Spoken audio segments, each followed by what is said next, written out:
Bonjour mesdames et messieurs. Bonjour Caïs. Bonjour Claudia. À la une aujourd'hui, une nouvelle bataille se prépare à Zama entre les Carthaginois d'Hannibal et les soldats romains commandés par le général Scipion. La politique intérieure avec l'anniversaire de la République avec nos deux experts.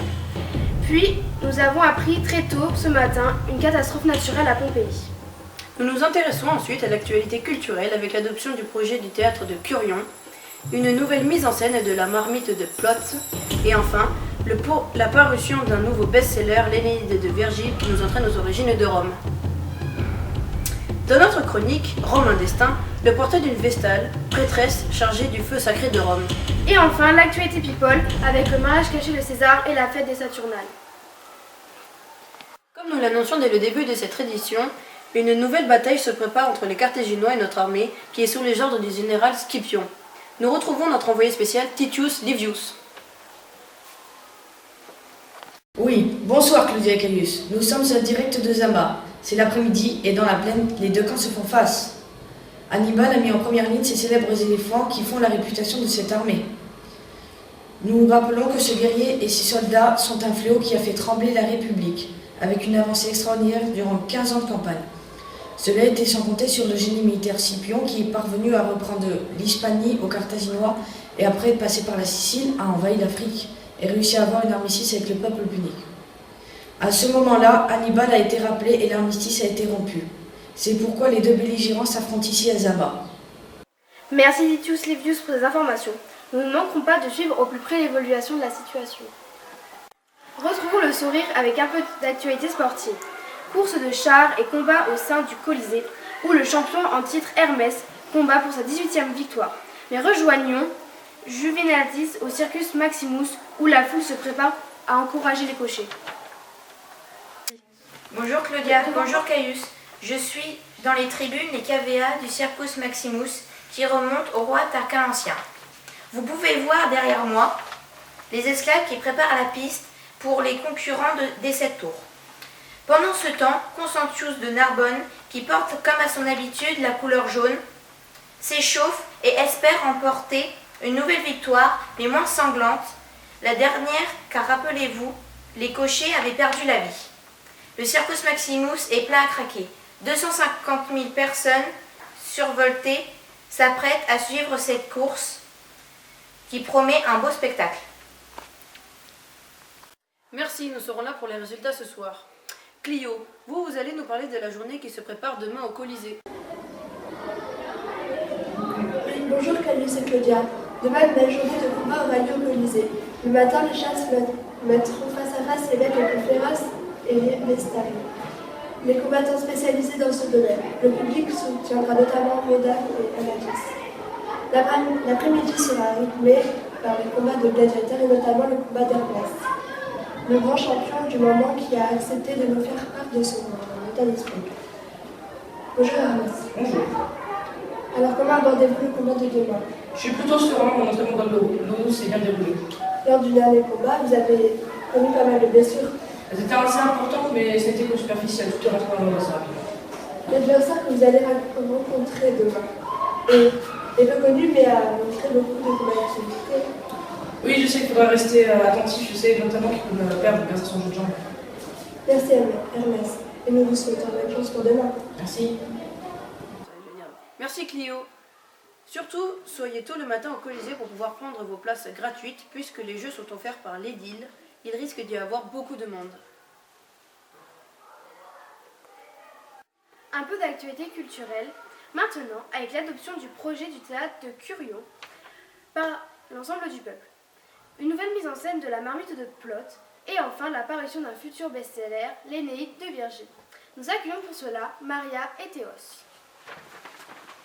Bonjour Claudia, bonjour Caius. Bonjour. Bonjour Maria, parlez-nous du futur théâtre de la ville.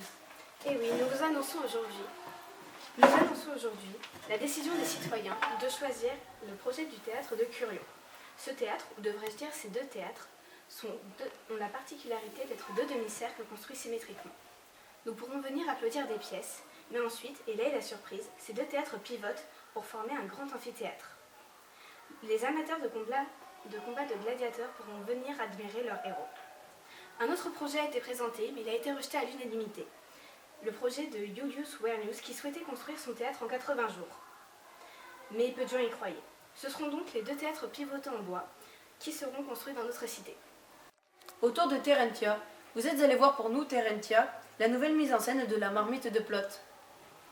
Bonjour Caius, bonjour Claudia. Nous allons vous faire redécouvrir une pièce de théâtre, la marmite de Plot, qui sera jouée au Grand Théâtre Marcellus afin de célébrer la naissance de son constructeur Marcus Aurelius Scaurus. Pour vous faire un résumé, c'est l'histoire de Quino qui, un beau jour, trouve une marmite pleine d'or dans son foyer. Il est en train de la cacher par tous les moyens, mais cela est finalement un échec. Ce qui devait arriver arriva, la marmite est volée pour le plus grand nombre de certains. Un bon moment de comédie en perspective. Merci Terencia. Théos, à vous pour la sortie littéraire de la semaine, l'Énéide de Virgile, qui est déjà saluée par la critique et qui nous entraîne aux origines de Rome.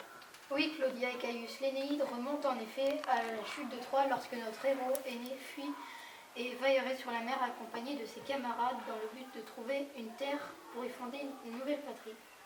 Ce futur best-seller nous fait vivre une incroyable aventure pleine de péripéties, d'amour et de danger. Rome est maintenant dotée de son épopée, tout comme la Grèce avec Homère. Merci Terentia et Maria et Théos.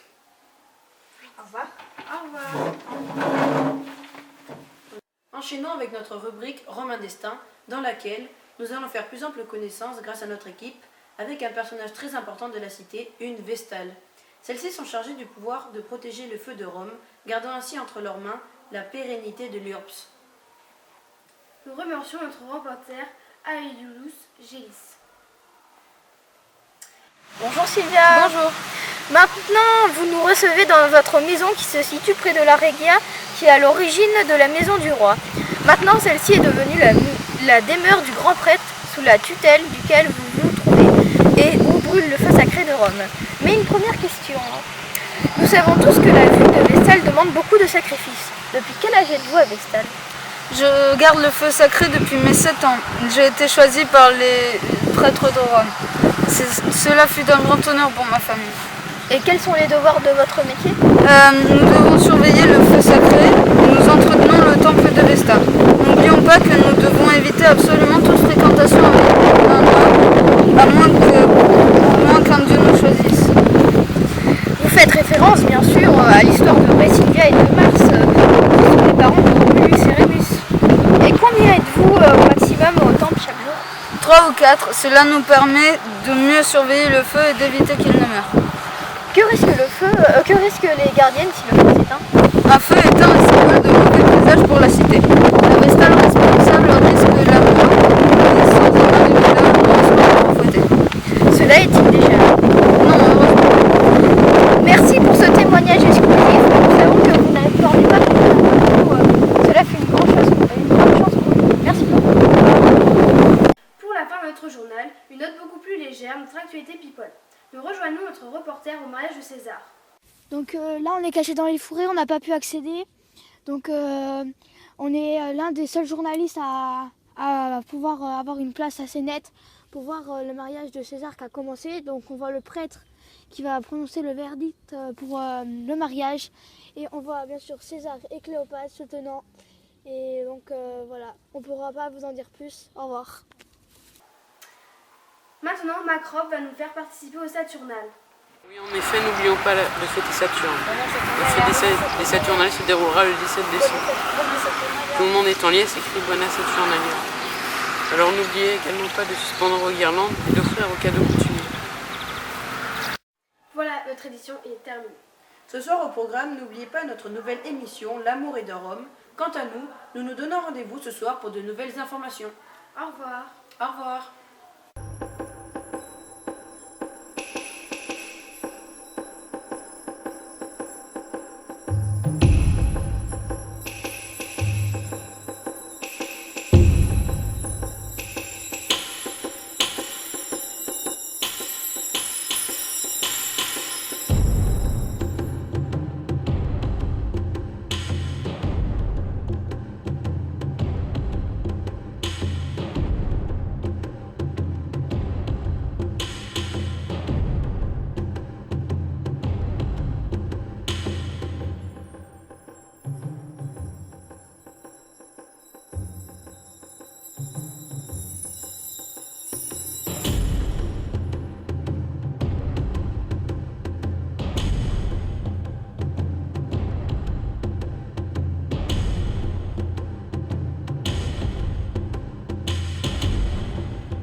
Pourquoi tu m'as fait bouger? J'ai fait une fracture. Enfin, c'est bon, j'ai pas fait exprès. Encore une chance que j'aime à te remarquer. Avec Léa, effacez et écrivez. Esclavus, le magasin qui vous donne plein d'esclaves pour toutes les fonctionnalités. Ménage, cuisine, etc. 2 achetés, 1 offert.